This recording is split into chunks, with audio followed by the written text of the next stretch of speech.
In a world where corporations reign supreme and humanity is infected with nanomachines designed to oppress them, and the terrifying white knights ensure that everyone obeys the laws, you are Sophia, the bartender. You will engage in hot cyberpunk bartender action in Va-11 Hall A, Valhalla.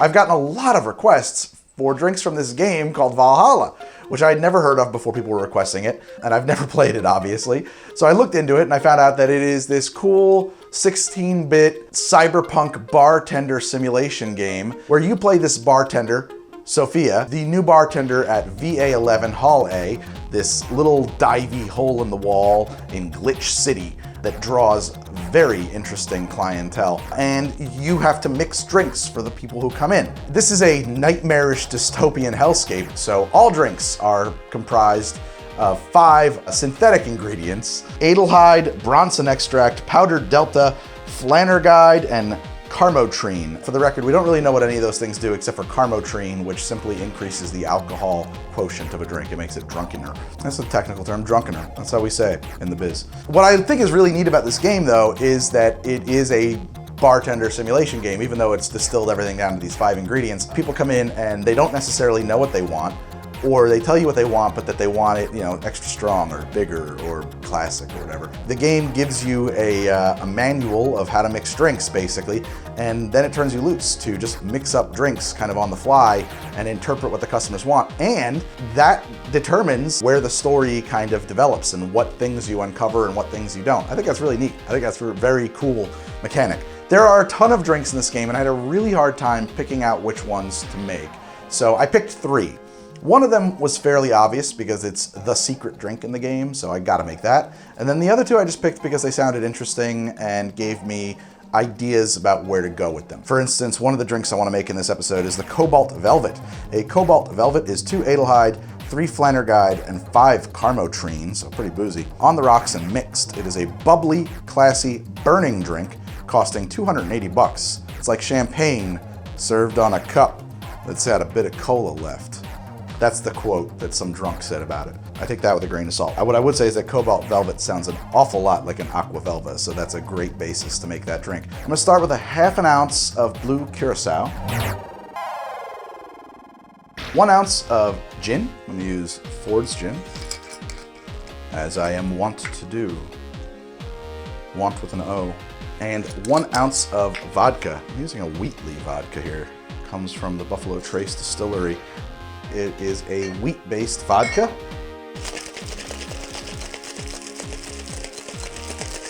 So that's shaken. I'm gonna pull my glass now and crack some ice into it. I'm gonna serve it in this handy-dandy sphere glass.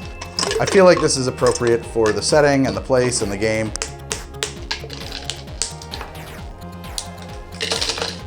And we're gonna strain that in. I definitely don't need to double strain it. I just am out of habit.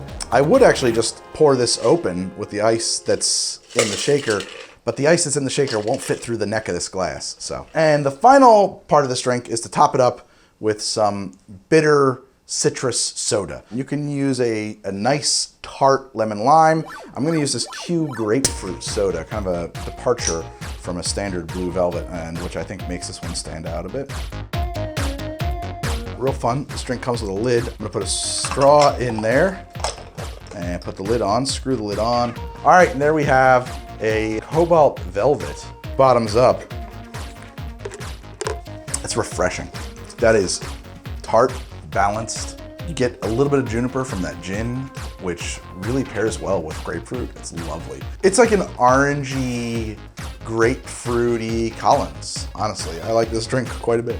And it's blue. I also think it is true to the game, so I'm gonna call that a success. So the next drink I wanna make is called the Suplex. In the game, this is made with 4 Bronson extracts, 3 Flanergides, 3 karmotrines. It's on the rocks and mixed. It is a bitter, burning, manly drink that costs $180. I picked this one though because it's one of the drinks that the Valhalla bar invented. It was created by the bartender Gillian, who works there. So I'm gonna shake this drink again. I want 1 ounce of simple syrup. I want a half an ounce of lemon juice for this. I want a 1/4 ounce of something called Suze. This is a gentian liqueur. It's bitter, so a 1/4 ounce is plenty to add what we want for flavor. It's also got a really intense color, super yellow. And I want 1 ounce of vodka. Again, we're gonna use our Wheatley vodka. And I want 1 ounce of rum. I actually like a funkier style rum here. I'm gonna use my old trusty Smith & Cross. I love it, love it, love it. I'm gonna shake this drink up.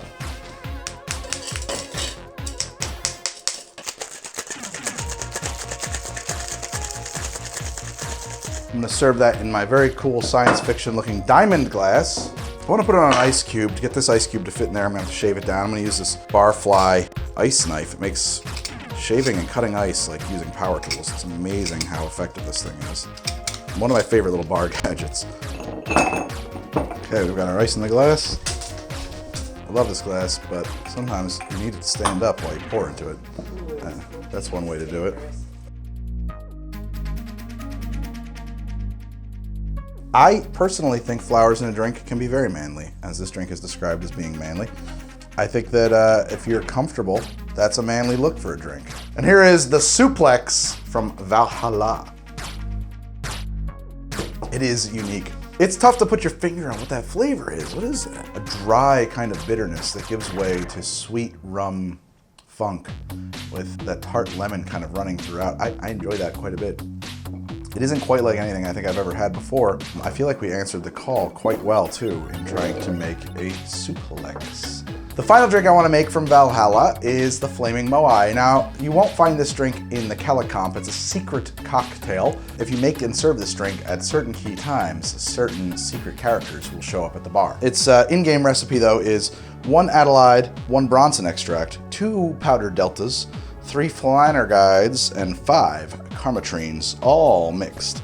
It is described as a sour, classic, classy drink, costing $150. So we're gonna start with a shaker, and we're gonna start with 1 ounce of lime juice. Then I wanna take a half an ounce of orgeat.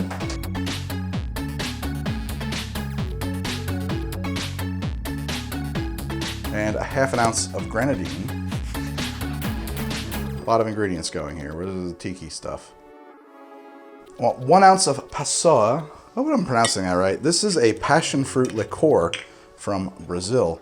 I recently discovered it. I have to say I really like this stuff. It is super pink too, which is fun.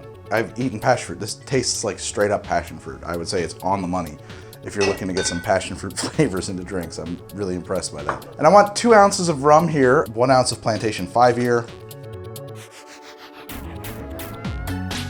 half an ounce of Smith & Cross,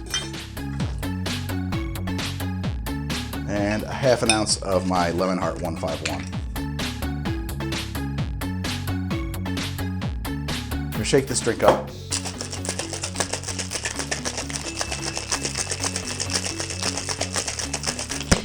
We're gonna serve it in this drink, but first we're gonna crush up some ice for that.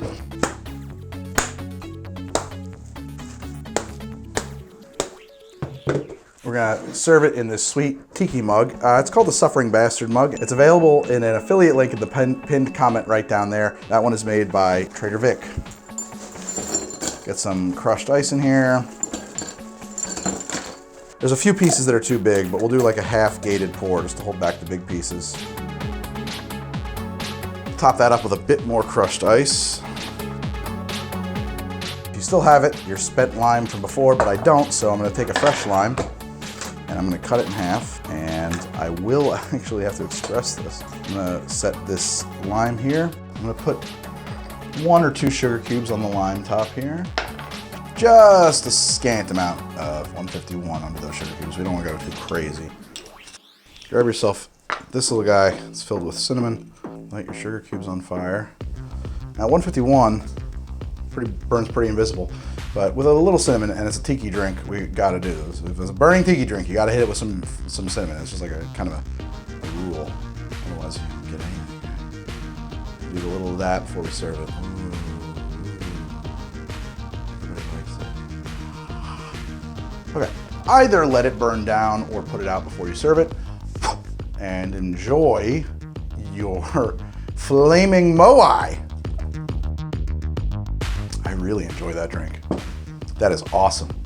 The passion fruit is so refreshing and tart, and there's so many things in there that it could become like heavy, but it's not. This drink is light, just the right amount of sugar, I think, just the right amount of passion fruit and sweetness, and then the rum blend that we put together is extremely accessible while also presenting a lot of character. You get some demerara, you get some rum funkiness, and of course we have plenty of very high proof drink here. I think personally, right at home at any tiki bar, the Flaming Moai, definitely a dangerous drink because you could drink that fast and be in serious trouble. I suppose there's people who just hate passion fruit. They won't like it, but man, it might be my kryptonite. That's a dangerous thing for me. I made you guys 3 drinks with plenty of karmotrine in them, so hopefully you're spilling your guts and moving the storyline forward. Like I said, I haven't played the game. I've got to get in there and play it. So when I do, it'll happen over at twitch.tv/Greg from HTD. I hope you will check it out and hang out with me. Probably be happening today on the day that this episode gets released, actually. That's generally how I like to do those things. Something that I did in this episode and other episodes like it, I took some kind of an inspiration or an ingredient list and I riffed it out into a couple of drinks, and the results are cool, I think. Recently, I had the extreme pleasure of getting to be a guest judge on Proof, which is a cocktail contest show on YouTube. Everybody there was fantastic. It was so hard to pick a winner. There'll be a link in the pinned comment below. There's gonna be a link up here in the info thing that you should definitely use as well. Please check that out. It would be great for me and great for you, and I think you'll have a great time. That dude, Cord, is the host. Cord from Glee. Let the games begin! And so all my barware is provided courtesy of Barfly Mixology gear. If you like the tools I'm using on the show, check them out. There's an affiliate link in the pinned comment below. You can pick them up there. I'll have affiliate links to all 3 of the glasses I'm using in the pinned comment below as well. My Twitter is How to Drink. My Instagram is How to Drink. My Patreon is patreon.com/howtodrink. I have a Twitch at twitch.tv/Greg from HTD. And when I play Valhalla, which will probably be happening today, so stay tuned, it will happen there, so check it out. If you missed the live stream though, it will live again about a week later on H2D2, the new channel from How to Drink, that you can catch up on all the stuff I'm doing on Twitch over there. I'm at a bar, I'm working at Valhalla, I've had a few drinks on my shift, I'm probably gonna start singing Closing Time. I know who I want to take me home. I know who I want to take me home. I know who I want to take me home. Take me home. That song is about his wife going into labor. It's closing time, baby. Get out! That's true. Yeah, get out my womb!